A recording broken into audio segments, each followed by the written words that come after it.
Hey everyone, thank you for joining us for the latest edition of Modern Sales Power Hour. I'm really excited to have a illustrious guest here today, Jeremey Donovan, the VP of Sales Strategy at Salesloft, an amazing contributor to the modern sales ecosystem.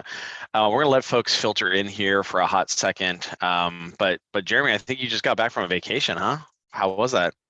I did, yeah. It feels well, I love illustrious, by the way, but the vacation was awesome. Very illustrious. Yeah, I feel lucky. I don't actually take a lot of vacations, and most of my vacations are staycations. But I headed off to the Bahamas because I geek out on fishing, in addition to sales and Really? archery and other things. But so I knew the archery thing. Yeah, the fishing thing is fly fishing in particular, which I can generally do within about an hour and a half to 2 hour drive from where I live, but obviously not right now when it's 20 degrees outside. I'm not brave enough to I'm not brave enough to stand in a river during that time, so I had to find warmer place to go. And I learned a lot about the history of the Bahamas, and a lot of the same things that went on in the U.S. with the slave trade obviously impacted Nice. the Bahamas over time, and colonialization, decolonialization. So like that, learning about that history as well as the ecology was eye-opening for me. They say like yeah, go for it. Oh, that's fantastic. And so I think you were there for 10 days. Is that what you said? Yeah, it was supposed to be just a week, and I was catching so many fish. You just let it let it ride. I just let it ride. It was because it's a little bit. I mean, it's a little bit to get there, especially on the more remote islands of the country. Mm-hmm. So like once you're out there, better to stay if possible. Nice. That's awesome. Well, thank you for joining us now that you're back. I would say that you look very tanned and rested, but you don't look very tanned. But you do look very professorial with the beard that you're rocking, Jeremey, which is good because I think if there was a dean, if there was a if there was a professor, if there was a department chair of modern sales, it would definitely be you. So I'm liking that. Why don't we kind of introduce everybody here while folks are joining. One of the things that's kind of cool about Power Hour here is like, we spend our time answering questions that your kind of biggest burning questions here. We have fantastic folks who are here to kind of help with that. Jeremey being an exemplar of that. I'm pretty helpful as well, but that's kind of our primary goal here is to answer your burning questions here. You can use the chat panel in the Zoom webinar interface. You can use the Q&A panel. We'll try to answer your questions. If you want to join us, we'll pull you up on stage. We can kind of chit chat about your problem and ideally get you some good answers there, because you got two folks here who can tackle those problems. So for folks who are not maybe familiar, Power Hour is hosted by Modern Sales Pros, MSP. MSP is the world's largest revenue leadership community for those in sales management, sales and revenue operations, sales development, and the related and supporting disciplines. And so literally the goal of the community is to create an environment for our 30,000 and growing members to answer questions that they'd struggle to answer on their own and help them see around corners that they may not know about. And so the way that we do that is through great live sessions like this, through our robust online forum, and occasionally, and maybe more in the future, in-person events. And so for folks who are maybe new to MSP and haven't been admitted yet, we'll be adding you to the community. And if you aren't, don't hesitate to drop our team a note via modernsaleshq.com there. And so just like, before we get started, a couple of reminders. Power Hours are a unique format. So like there's not a specific piece of content that we're going to be doing a masterclass on or like talking heads or what have you. Like the idea here is that we're going to be dealing with your challenges. So please, bring them up in the chat. We have some things that have been delivered ahead of time that Jeremey and I will get into, and and so what we'll do is, pick the brain of our illustrious guest here today with these Q&As. And so with that, I'd love to head into some introductions here.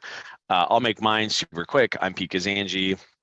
I'm the co-founder and go-to-market leader of Atrium. We make data-driven sales management software that helps AE, SDR, and AM CSM managers use metrics to improve team performance. So we're all about like sales math over here. I'm also the founder of Modern Sales Pros and the author of Founding Sales. But what I would love to do is have Jeremey introduce himself. Jeremey, want to let people know what you kind of spend your time on at Salesloft and kind of the couple things you did before then?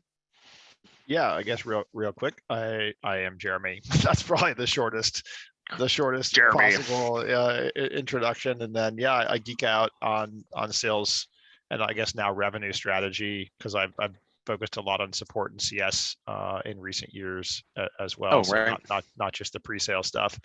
And I found my gig, doing this the past few years for smaller companies. I spent the formative years of my career, 16 years at Gartner, doing all manner of things. And Gartner really, I would say the people I worked for there taught me how to think, which is the most, that's the most valuable skill is, you can now Google anything, but how do you problem solve in a structured fashion and sort of play, as someone was describing to me yesterday, how do you play 3D chess to the best of your ability to think about all the moves that have to happen. That's what I do.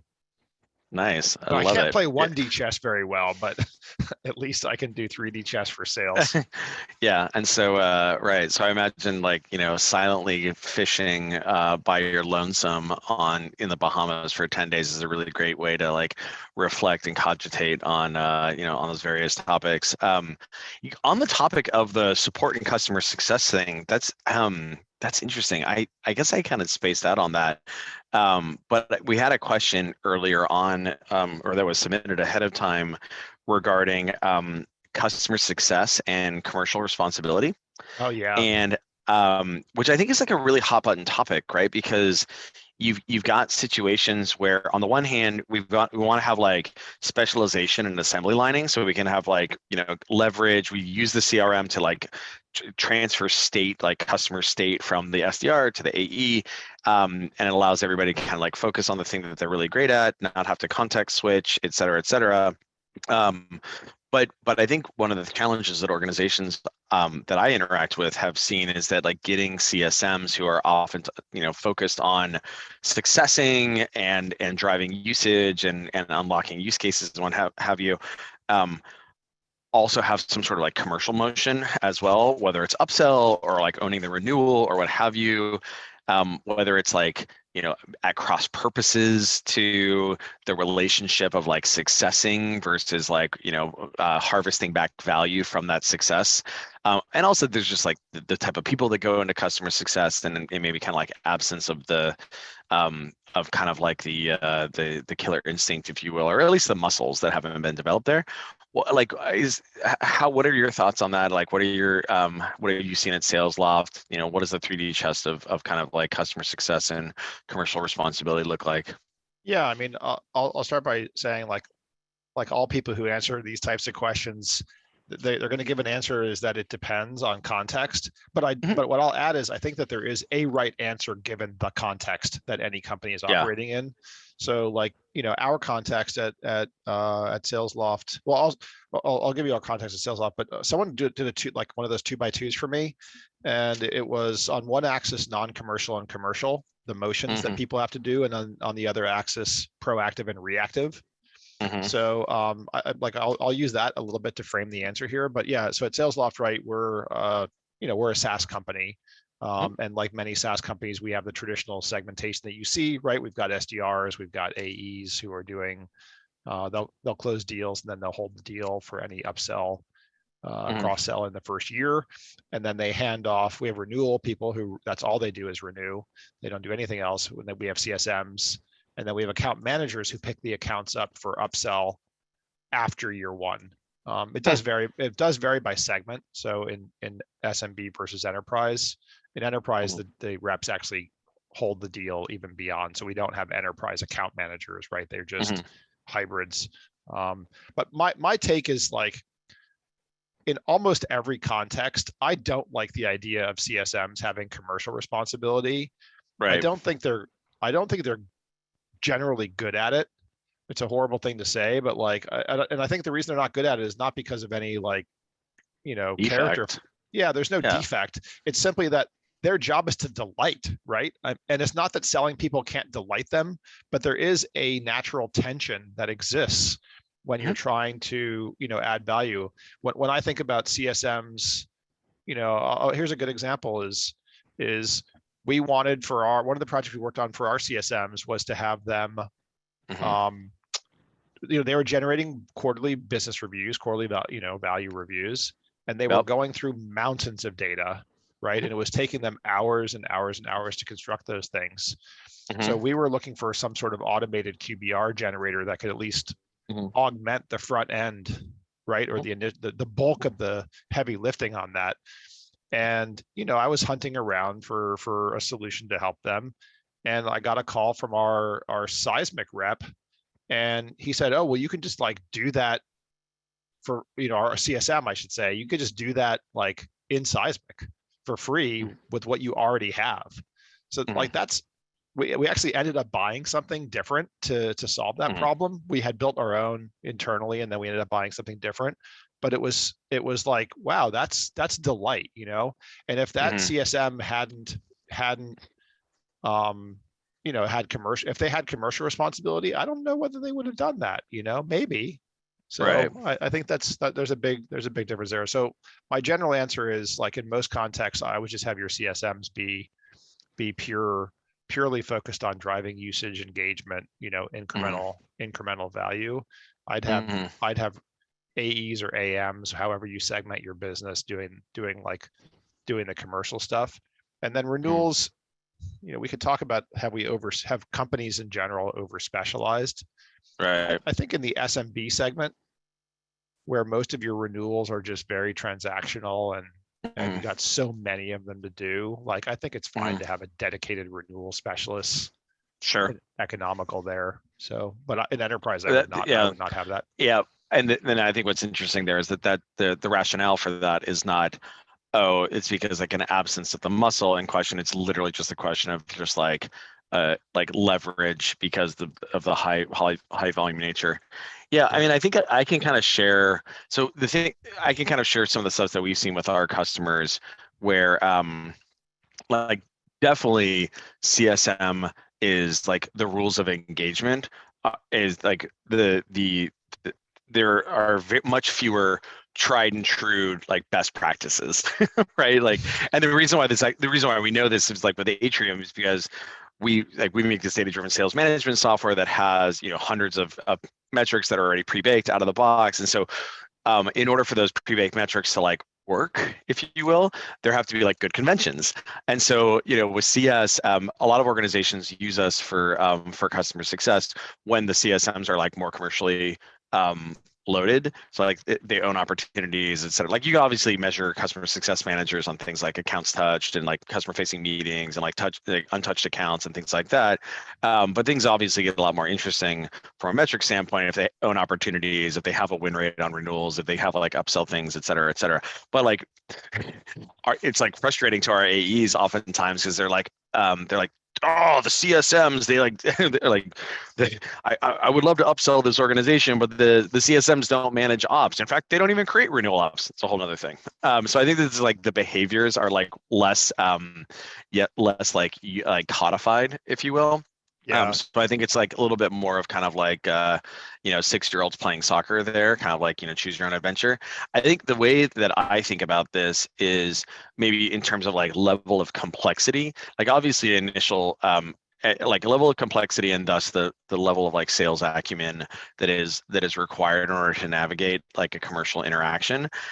So obviously like the initial new business close is like the most complicated thing, right? You're trying to get organizations to change their behavior, what have you. Expansions within organizations can also be the case. It really kind of depends. This really depends on the sales motion in question, but like use Salesloft as an example or Atrium as an example. We kind of are similar insofar as like we can land in a given team, right? Like in a given team, and then like I imagine Salesloft oftentimes starts with like a sales development team or whatever, maybe some subset or what have you, and then people kind of get to taste the blood, and they're like, oh, this is really cool. I can do all these cadences and like da da da da. And so like then you start going into another team, but that other team isn't like it's not like natural per se versus like Datadog or like New Relic, where it's like, oh, we just added more servers to be monitored or what have you. So to the extent that it's like a tougher kind of like, you're not like kicking open the door, but like you have to push open the door a little bit. Like I think that in situations like that, having CSMs work on that is going to be a little bit more fraught. Put aside the thing you were talking about like value creation versus value harvest. Yeah. And then I think the least complicated version of that, of course, is the renewal, which, I mean, depending on the organization, right? Like depending on how embedded your depending on how embedded your solution can get and how sticky it is, like naturally. If you don't have fraught renewals, then yeah, like maybe you can have the CSM there. If it turns out that it's like a 3-year thing and people, it's like it's an RFP every time you're like re-winning the business, it's probably not a CSM move there. Yeah, I mean, one thing I've seen, Kathleen mentioned this in the chat, is there are definitely contexts where the CSMs can handle the renewals. I think one thing to solve for is like in a lot of instances the renewals are, they're just effectively quote unquote paperwork, digital paperwork, right? So that's fine. Auto renew, whatever. Yeah, or even if they have to go and sort of have that conversation with people, I think that's okay. What I was getting at is what I have seen some smart companies do is to basically have an escalation team. And you see it in consumer all the time. Like if I call my cell phone company to cancel my cell phone, right? Like that person who takes that call escalates me to a team who knows how to handle those. So you could do the same thing in the SaaS world, right? Is basically like if it's a spicy renewal team. Yeah. I think that's a good a good thing to do. The other thing as you were talking that I was thinking about is like, I'm fascinated by where the industry is not aligned on a single answer, right? I mean, those things are always interesting to me. And one of them is around this thing of CSQLs, right? Customer success qualified leads. And some companies actually have quotas for people, like of whether, so they're not going to necessarily close those deals, but they're going to pass them over to reps. But they're going to open them. Yeah, they'll open them, exactly. So, I think that's an interesting one, and where the industry is not necessarily aligned is should CSMs have quotas for that? Again, it's going to depend on context. The more aggressive the quota and the more comp that's tied to the quota, like the more you're I would call it polluting that trust-based value-added success advisor piece of it. So yeah, I think that's a question that I think is out there. The other one that you see as well, and it's like a slippery slope, it's very fuzzy, is to give CSMs like, they'll say if it's easy, for example, hey, give me 3 more Atrium users, or give me 10 more Atrium users, or give me whatever. Then the CSM we call that a license request. Yeah, exactly. It's like an order taking.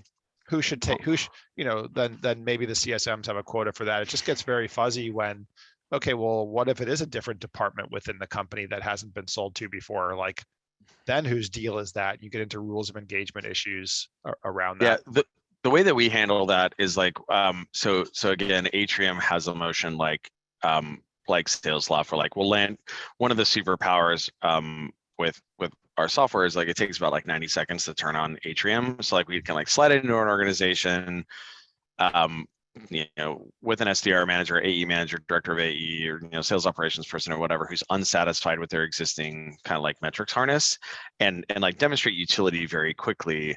And then what we do is we seek to transact quickly as well, because you don't want to expand the conversation and like injure your win rate and slow down the deal and what have you, because like we don't have to be wall to wall, again, kind of like Salesloft, right? But then we want the AE to then do it again and do it again and do it again and do it again. So the way that we model that in the CRM to reflect how the world works is we have expansion ops of type pursuit. We call them pursuit expansions. And then we have license request expansions as well. And the thing is that what we've done is like we just have the AEs handle the license request things as well.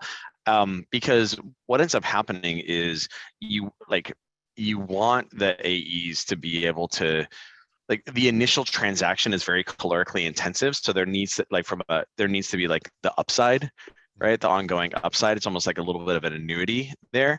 And then on the CS side though, like we definitely do compensate there, but it's like, like a spiff, right? Where it's like, hey, look, like here's your reward for getting people up and running and like driving success and whatever. And it's like, it's not a quota, and it's like, nice upside. The thing on your point about CSQLs, I think probably those are better handled to the extent you can.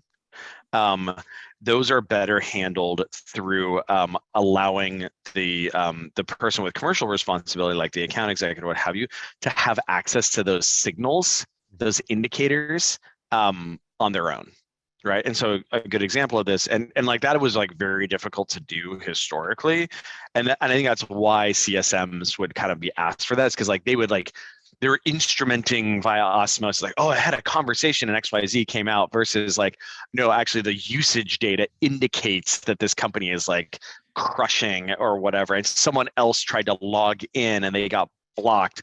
And like, those are all like actions that are like instrumentable in the world. And so now you don't rely on a CSM to like, to like pass it over, but instead, pipe that stuff into the CRM, have alerting on it, et cetera. Like we do a ton of this stuff with Census is the software we use to get data signal, like usage signal into our CRM. And of course, like me being a huge nerd, we have like all of these like workflow rule email alerts and what have you on like superstar engaged users and like, people who got blocked from trying to log in, and then the AEs just like jump on them like a duck on a June bug. Right. And the CSM doesn't have to worry about it.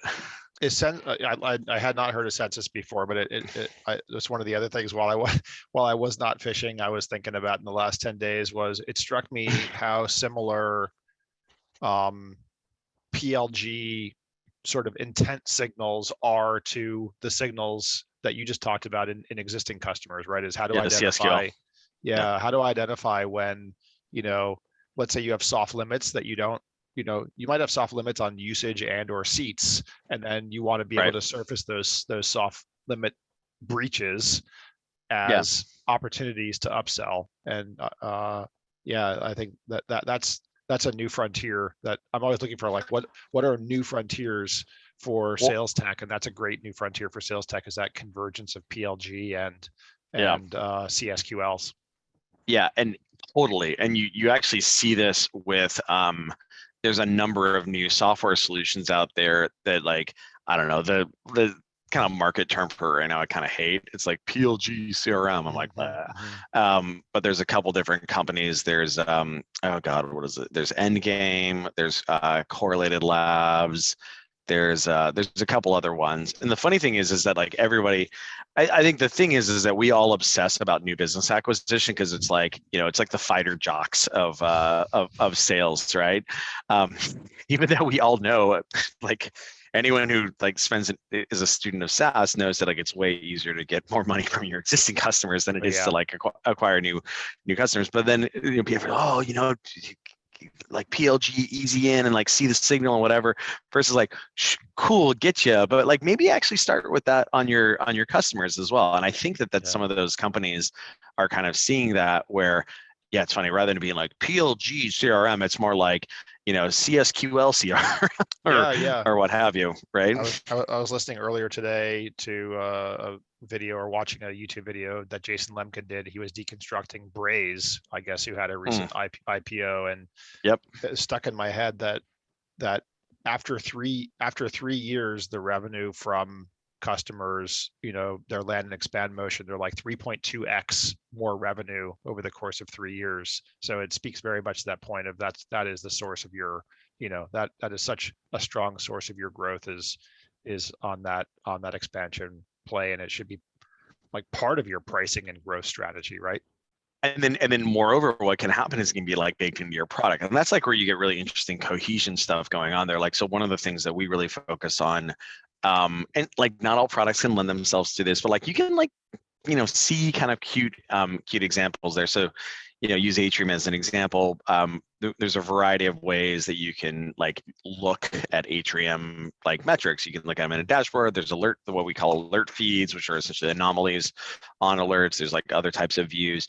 But then the important thing is like all these things can be broadcast via email and Slack and what have you. And so essentially what you're doing is like pushing all this like content, it's like a dandelion, like right into the organization.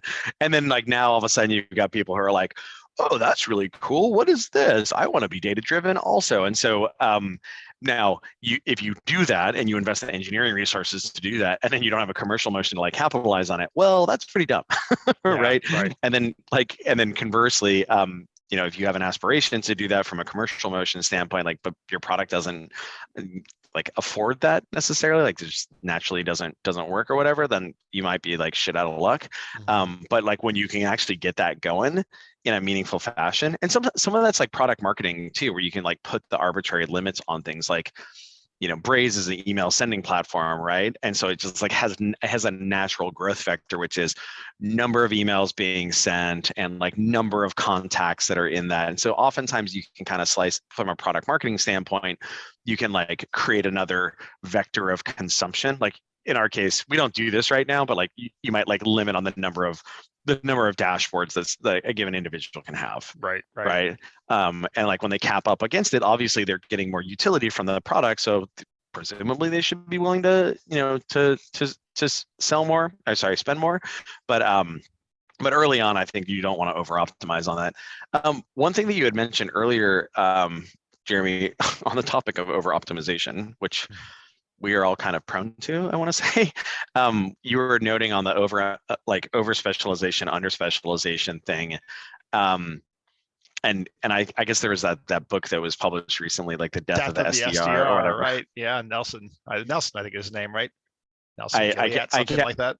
I can't remember. It's like very breathless. But I would love your perspective. I'm not necessarily. I mean, maybe on the SDR thing, like I find that nonsense. But like I get like, to use the CS example, I think is really interesting, where it's like, oh yeah, we've got a CSM and an AM and a renewal specialist, and it's like, whoa, that's a lot of abstraction, right? Yeah, like even on in like Charlie Moss asked a question early on, so we'll get into that so as we pivot here. But like, let's take the SDR function. We've already split inbound and outbound SDRs, which I actually think is a really good thing to do. I think they're very different roles, and the velocity is just everything is different about them.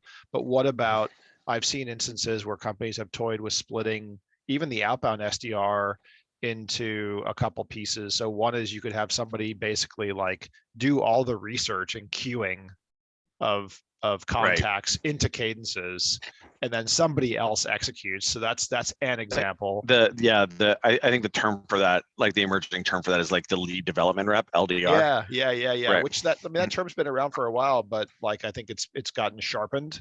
For sure. With that, and maybe people spend a couple of months being a lead development rep before they become an outbound SDR. And then the other one I've seen, and I think one or two of the SDR outsourcing companies, I think Science with a C does this. They have different humans do like phone calls, people with impeccable English language skills, and then they have other people do the digital touches via LinkedIn and email or whatever. Whoa. So, I mean, that would be a thing that would matter in an offshore environment. Yeah, which obviously they're doing. But wow. I mean, I don't know. I'll speak. I usually speak from sort of statistics where I can, but I'll also note where I'm a sample size of one. I don't mind. I mean, I think it's conventional that you're quote unquote engaged by an SDR at first. That handoff from SDR to AE doesn't bother me personally. Like I don't sweat that at all. So I don't think that's a problem. And that's part of what Nelson was arguing, was like that handoff is friction. I don't think it's a lot of friction as long as I don't have to repeat the answers to the questions that the SDR already asked me. If I have to repeat the answers, I hate that. Yeah, I think that's fraught though, because like we were talking about this other. So I think Stephen Brody. He's another like power hour, like recurring power hour guest.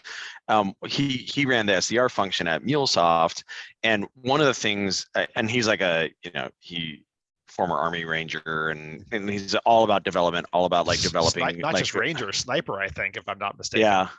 Yeah, he likes to eat alligators and wrestle them and like all sorts of other shit, right? And wonderful Hawaiian shirts. But the thing is like he's all about like staff development. And then one of the ways you do that is like, can you add as much value? So if you give an opportunity, it's like a unit of work, right? Or it's a thing going along an assembly line. You want to add value to it. So to the extent that you can add value earlier on up funnel by like having an SDR do discovery, that's like really powerful, right? Because like you can DQ things out, like you're developing your reps, but now you create this situation where like that discovery happened and it's like in that SDR's brain. Hopefully it's recorded by, Chorus or Gong or Salesloft conversations or, whatever. But now like you're creating this thing of just like that handoff. Like now someone's got to go and play a game of telephone or go back and find the recording and so on and so forth. So I think, that like handing that information off can be very, very, very challenging. I think, I think it's fraud. If the rep wasn't on the discovery call, like watch the call recording, right? Or ensure that those details like in order for the SDR to receive credit for the handoff, they have to like document in Salesforce. You can create structures that put in the ROE for this. Yeah, absolutely. I think that's right on. Charlie asked this question. I want to make sure like no one is left hanging. He asked, when should SDRs report, I guess, into sales versus marketing? Like in what contexts? Do you have an opinion about? I've experienced. I had an opinion, and now I have experience with like with that, and so my opinion changed and got stronger. Do you have an opinion about it? I don't know. Like it kind of like feels like 6 of one, half dozen of the other. Like I guess if you have like good marketing and sales alignment, it kind of doesn't matter. Like right now, our SDR function is under marketing, just because like I have too many AEs and I can't like manage that team as well. I think like it can. I think it's one of those things where I'm like not religious about it, and then moreover, like it almost could be a situation of like Cortez burning the ships, right? In like a forcing function, where if you put SDR in marketing, it's almost like it's like an advanced party, like a fifth column of like sales living over in marketing. So it's like you have this little like bridge kind of between the two, because like they're over there and it can like drive more cohesion there. I don't know. What's your perspective there? I was similarly non-religious about it. I just felt basically whoever cares, right? Whoever cares is good enough and has whoever's good. Yeah, whoever's good. But I, at one point when I early on in my tenure at Salesloft, I was running the sales development team, and I had both inbound and outbound SDRs, and our head of marketing, our CMO, came to me and she said, "Hey, I really want to move the inbound SDRs into marketing." And the Jeremey of 20 years ago would have been like, hell no, you're stealing my turf, right? But the Jeremey of today just wants the company to win. So I thought deeply and had conversation with her about it, and so we made that move, and it turned out to be a freaking awesome move. And the reason it was awesome, and this is what changed my mind about like just whoever cares and has the expertise. She obviously cared and had the expertise, but what changed my mind, like to make it almost religious for me, was the degree of alignment between the demand generation function in marketing and the inbound SDR motion was like that. There's superpowers there. Superpowers. That's a great point. So if I were to ever do it again, I would do it the same way as like outbound SDR sits under sales, inbound SDR sits under marketing, and I think the outbound SDR sitting under sales, in enterprise, it's even more important that those enterprise AEs and enterprise SDRs are working together and on this. Like, it shouldn't matter that they're on the same team, but it matters. Like matters. I think that's, now that you're making me think about this is almost like a first principles thing, right? Like if we were to like, because like you saw it from a real life standpoint, but if then like back it up, the ideal. So like if you think about the ideal scenario of and I'm actually gonna make this claim with respect to outbound as well. Like if we can identify our ICP in the market, right? We can identify the accounts. If we can identify and we have our personas, and we can identify those contact objects. And so then ideally what we're going to do is we're going to line up programs that really like just slap for those, for the like for in that matrix, and like a couple of programs, right? Like a good example of this. Oh, look, Jeremy, look what I have on my desk right here. Are you familiar with this? I am. Right. So one of the things that so we do this like crazy pants, right? Because like we do, inbound stuff and outbound stuff around, like, I love giving away books because I'm kind of bookish, but also like they're really actually low cost. And so if you can get a demo by like sending out books, like it's really kind of powerful.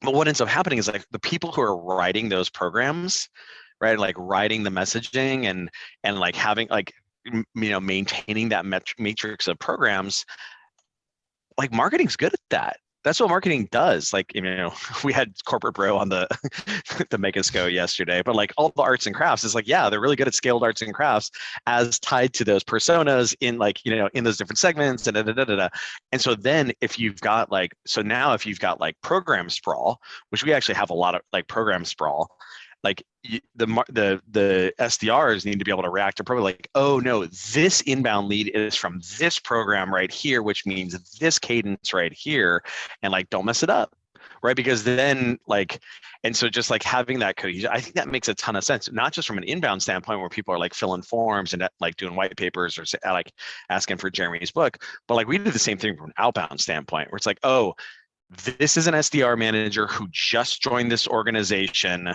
right? And they are in an enterprise environment. Those three pieces of data indicate this program right here from an outbound standpoint. Like, I think, I think marketing has those muscles versus, sales land being like a deal is a deal is a deal. Like, right? We also made a pretty, I don't know, like extreme decision that 100% of inbound flows through the inbound team, even if a rep or an SDR was currently working a company or a prospect, which that was like, the devil's in the detail of execution on this stuff. And that resurfaced like 2 weeks ago. And I said, I said, no, we're going to keep it the way it is because even if you have to double pay it, like you just don't like, why risk the fumbled ball? Correct. Why risk the fumbled ball? And those people, and like the inbound SDRs do this for a living. I'm not right. I'm just not gonna mess with that. On the over specialization thing, I mean, we were just talking about SDR stuff, but like, what about is that kind of the primary thing that you've been thinking about there? No, I think about it elsewhere too. Is right. It's this other one that's one of these open questions in the industry is should you split the AE and AM responsibility? And one of the most effective engines I ever worked at was a company where unlike SaaS, and it was a recurring revenue business as well, but unlike in traditional SaaS, that the reps held their accounts. So what they would do is every year, every rep started with $1 million existing book of business. Let's say there was I forget what there was at the time. Let's call it like 15 to 20% gross retention drop, right? And then they had to win that back plus get to 1.25 million, right? So let's say it was 150K drop plus 250K, right? 400K incremental. And then, so what would happen is at the end of the year, let's say you had 4 reps who got to 1.25, everyone gets reset to 1, and then you create another territory, right? So you're just constantly driving, and it makes new reps so effective, right? Because they come in with an existing book of business, and your failure rate is much, much lower. And there's just so much goodness to it. So there's a big piece of me that really likes that. This can work in a scaled. Was this Gartner or GLG? Yeah, it was Gartner. Because this can work in a tenured, scaled organization, but I don't think it can work in an early stage organization where there's literally not enough customers to like fill a book of business. Like, use us as an example. We had 5 reps.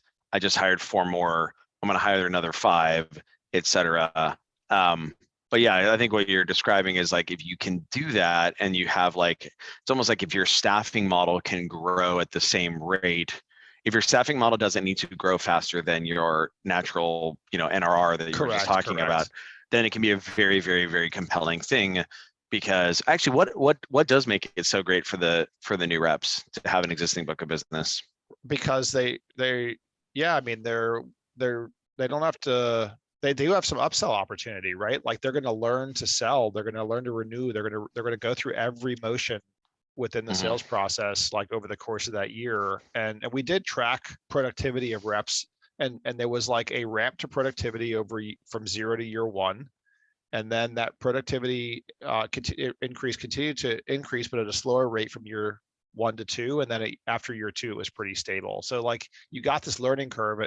And I've just seen so many instances of hiring new reps in who have to start from 0, who fail. And like I've done things from a revenue strategy point of view to prevent that failure from happening. The biggest thing is territory, account and territory assignment. Like I went to an organization once where reps basically, they could hold 100 accounts, and they would hold the 100 accounts as long as they made like one touch per it was either 30 or 90-day period. Time interval. So, yeah. So what was happening when I came into that organization was like all the new reps were failing. Basically 100% of the new reps failed because the existing reps had all the great accounts, right? They had the Glenn Gary, Glenn Russ, accounts.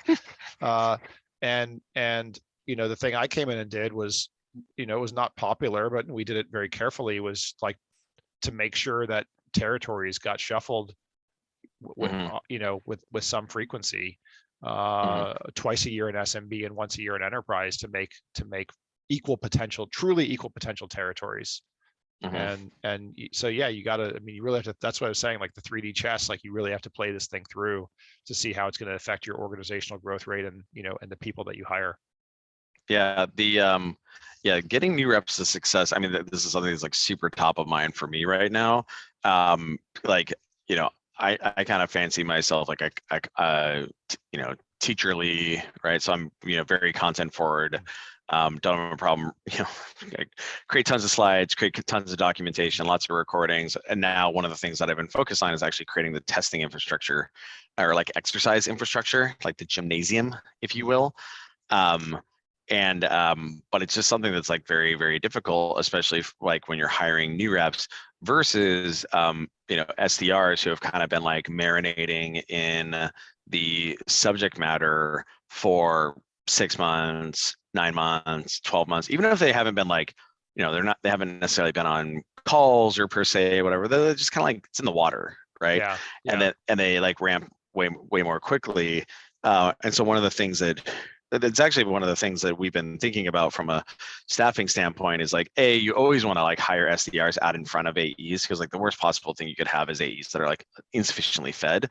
But then moreover, if you want to, it's like best time to plant a tree was 10 years ago. Second best time is now. It's like, hire those SDRs now such that you can have them moving into SMB AE roles in 9 months or in 14 months or what have you. One thing I've been struggling with though is that like, okay, if you have a bunch of those, like that farm team, and they're like jamming a bunch of ops, you might end up with a situation where you're kind of like overfeeding your AEs. And so I've kind of been struggling with like what to do about that.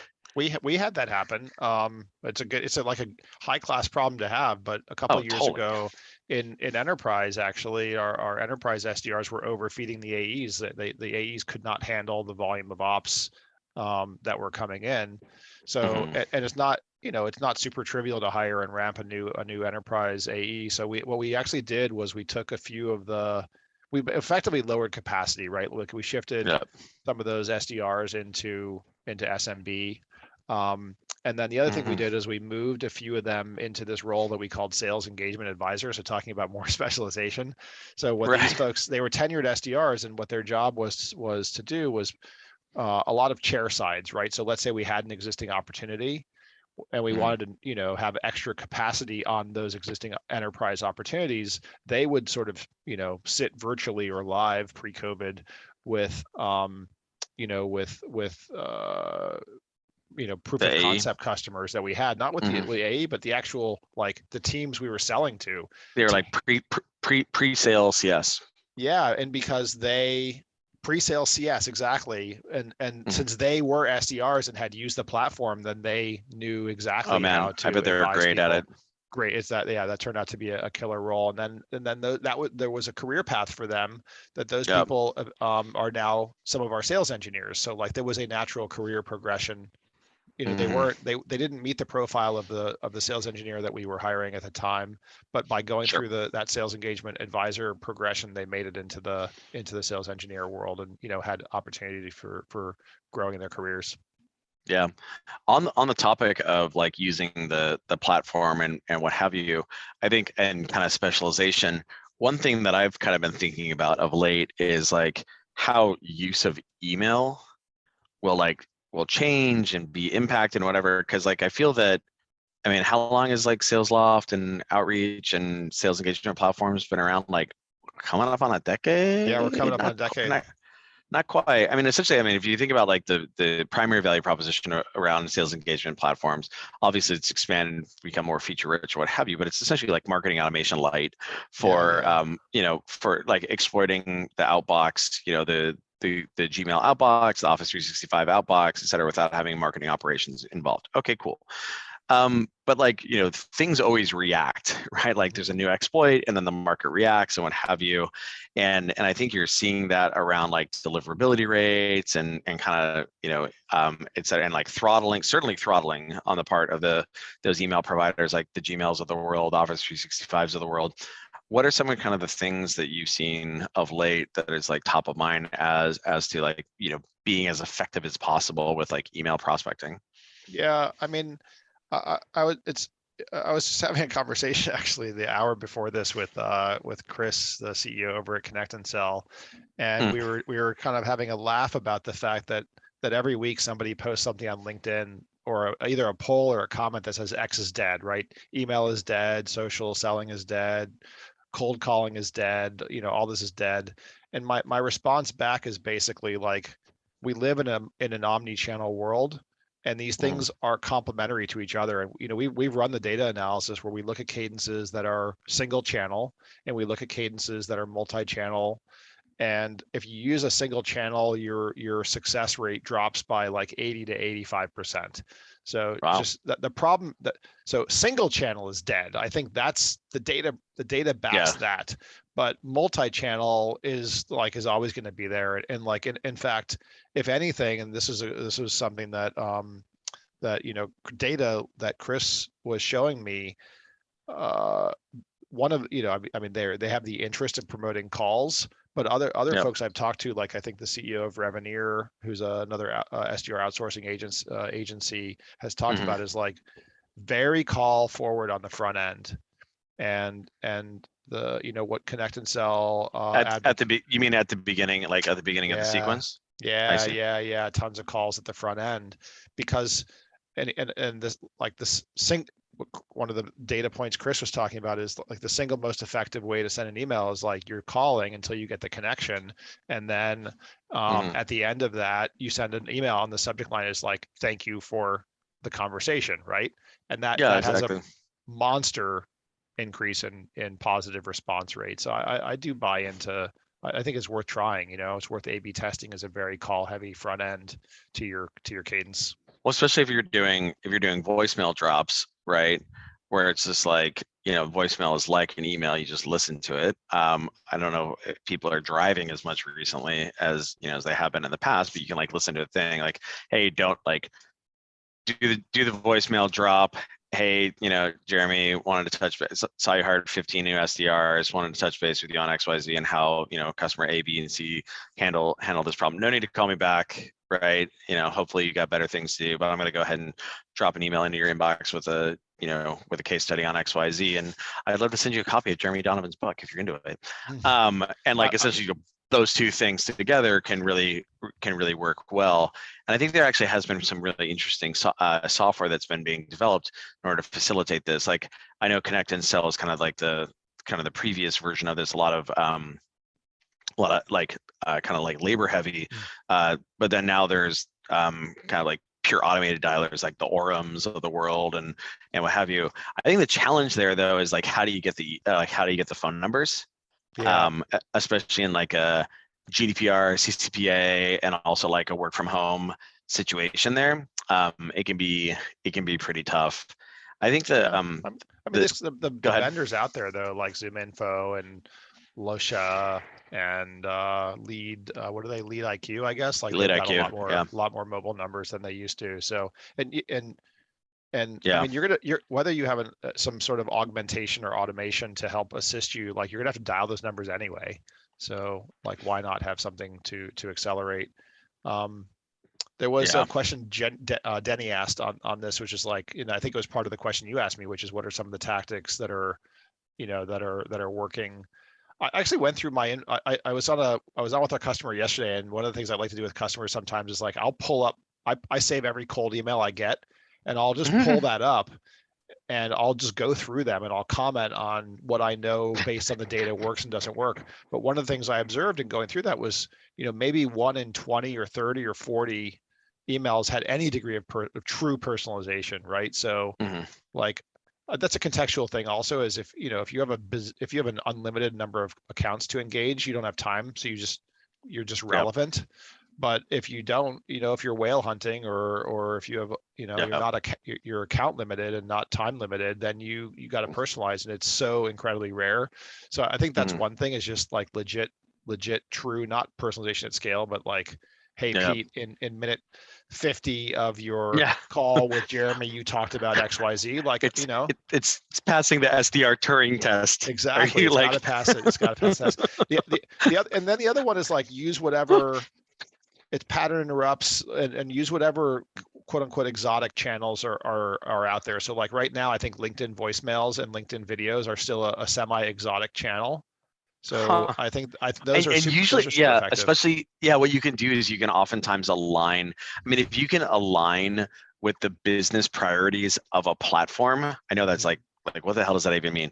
Well, like LinkedIn's trying to turn itself into this like media thing, or at least they want to generate more. They want to generate more, more inventory for ad units, and so they want to have video, they want to have people publishing, et cetera, et cetera. Which is why, like, when somebody goes live, you like get a push notification, which is the most infuriating thing in the world. But like, so then, but what there's a product manager at LinkedIn who's like, hey man, I'm OKR'd on the fact that like we gotta make this go live thing work. And so then we as like sellers can be like, all right, cool. Well, like I'm gonna help you and you're gonna help me, right? Because through I, like the algorithm boost or what have you. yeah, I discovered how to turn that off, by the way, because it was annoying the crap out of me too. Those LinkedIn live notifications. Uh, Oh, good. I get to listen to you blather. Wonderful. yeah, yeah. I like to listen to everything at like 2 or 2.5x speed. So I would assume people are going to be Oh, listening to this replay at 2 or 2.5x speed. Dalton had a couple other questions up here, by the way. yeah. So one was like a favorite interview question for hiring heads of sales dev. We could probably do a whole hour on hiring, because I Oh man. super geek out on that, and I do a ton of data analysis to figure out what bio data is predictive, and I read Yeah. academic articles. What I would say is, just sort of in brief here, is like, um, let's talk about sales development for a second. So the number one profile statistically to hire for a sales development rep is someone who spent 2 years as a recruiter for an agency. Like that is Oh hands yeah. That down best super high activity. best profile. The other thing I've observed is, this is a rule I have: never ever hire an SDR manager from the outside. Like To promote. what you should do is promote from within. But even in particular, the best profile is actually to take an existing AE and promote Mm, them into SDR manager, and then their yep. track is then after SDR manager, it's SMB manager, right? Like they go into a management track after that. Yeah. But those best people were AEs, because they have, not just the SDR understanding of accounts, but they know what's a good account and what's a bad account. And then Yep. if I don't know if Dalton's question was about like first Just line direct. manager, but if it's a second line manager, Yeah. that person can come from the outside for sure. Like Yeah. my belief, he said second line. So like my belief is all first line managers in almost all roles should come from within. And then I Sure. would go 50-50 split on the second line and above to Yeah. bring in Because ideas. what you're exactly like you're bringing in, oh, like a good buddy of mine is this guy named Kent Vanook. He ran sales development at like talk desk, and he runs sales development at like Ring Central, whatever. He's like a VP of sales development. I think his organization has like 200 sales devs in it or what have you. But like just the amount of stuff that he's seen is just like crazy pants, right? And so if you can bring that into your organization, it can help you see around corner. Like it's good to be able to like rederive things in like present context, because like you have special contexts that like will lead to certain kind of creativity things. But then also kind of like bringing in stuff, especially at the second level line where like you're talking more strategy than tactics. I think that could be really powerful. The thing that I just dropped in the chat there was I'm a huge fan of job simulation, kind of like, don't talk the talk, show me the walk. Yeah. Which is tough for leadership, right? And versus like, we actually do this with we have like a sales development homework assignment, and we do the same thing with AEs as well. But like this is this inventory of just like a line by line thing of like the stuff that a sales leader ought to have had experience with. And so just like getting them to then document that out can be a very, very powerful thing, because it like shows you whether or not like they have their act together there, or like have like are missing specific things in that skill inventory. And so that's like, maybe folks can check that out. Yeah, I mean, again, the academic research says 3 things matter. 1 is IQ, so you can give people IQ tests. I'm a fan of that. 2 is conscientiousness, which you can give people personality tests. They're not perfect, but they do a pretty good job to detect that. And then the third thing is exactly, in no particular order here, is job skills. So even for a sales leader, have them do a deal review, like put them in with a rep, give them a little bit of data, and have them do a deal review and see how they inspect deals. Like that's a skill, right? Yeah, I like simulations. People don't do simulations, and I don't know why. Yeah. I think lazy. Well, I mean, it's like when you have the simulation, like this is why I like the homework stuff too, is because like, I mean, you can't let lazy into your organization. And so very quickly you give someone like a take-home assignment, they're like, I'm not doing that. It's like, cool, I know you will not do a lot of other things as well. Or when they go and do it and they half-ass it or mail it in, you're like, cool, I'm glad that I found that out now, as opposed to so that's why I like the asynchronous ones as well. But then like doing live assessment is like super, super important, because I mean, especially now that you're making me think about it, especially in a sales leadership environment, because like, guess what salespeople are good at? Tell a story. Yeah, they bullshit their way through for sure. Yeah, I think you gotta make it right? concrete. Yeah, for sure. Yeah, it's like double important. Right? It is double important. It's like shields up, right? Because it's like, so I know you've been training your whole life to maybe blow smoke up my ass. Yes. So that's amazing. All right, killer. Well, Jeremy, we're out of time here. This was absolutely delightful as usual. Really fantastic things on the specialization stuff, email stuff. What we're going to do is we'll round up all the different topics that we covered here. We'll kind of distribute that out to the audience along with all the different resources. Next week, on Power Hour, we actually have Brett Queener, who's going to join us. He's the former head of sales operations from Salesforce. He led sales operations there. He led marketing cloud there. He's done a bajillion things. He was the president at Smart Recruiters, and now he's my boss as a board member at Atrium. He's a partner at Bonfire Capital, and he's absolutely fantastic and just the right amount of crazy. Maybe a little bit, maybe like 10% more than the right amount of crazy, but like in that good way. So he's going to join us next week. Jeremy, have a great weekend, and thanks for joining us. Okay. Thanks for having me. Yeah. See you.